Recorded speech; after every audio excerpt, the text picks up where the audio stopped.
নগাঁৱৰ ২ নম্বৰ বজাৰত চোৰৰ উপদ্ৰৱ নিশা কমলাবাৰী শাখা সত্ৰৰ নামঘৰত চলালে লুটপাট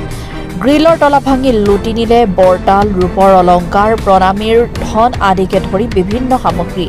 নামঘৰটোত তৃতীয়বাৰৰ বাবে সংঘটিত হৈছে চুৰি কাণ্ডৰ ঘটনা আৰু ঘটনা সন্দৰ্ভত বেবেজী আৰক্ষীয়ে তদন্ত ইতিমধ্যে আৰম্ভ কৰিছে চুৰি কাৰ্যত স্থানীয় লোক জড়িত থকাৰো সন্দেহ প্ৰকাশ কৰিছে স্থানীয় লোক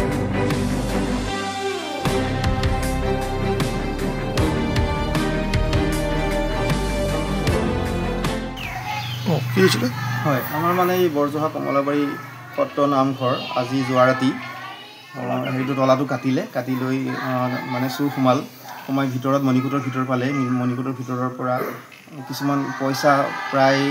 10,000 পৰা 15,000 ভিতৰত পইচা আৰু তাৰ লগতে মানে ফুল আছিলে তাত মণিকূটৰ ভিতৰত ৰূপৰ আৰু সোণৰ ফুল আছিলে সেইখিনিও লৈ গ'ল আৰু তাৰ লগে লগে তাল আছিলে তাল উঠাই লৈ গ'ল তেওঁলোকে আৰু গেটত তলা কাটি সিহঁতে সিফালৰ দৰ্জাখন খুলি ওলাই গুচি গৈছে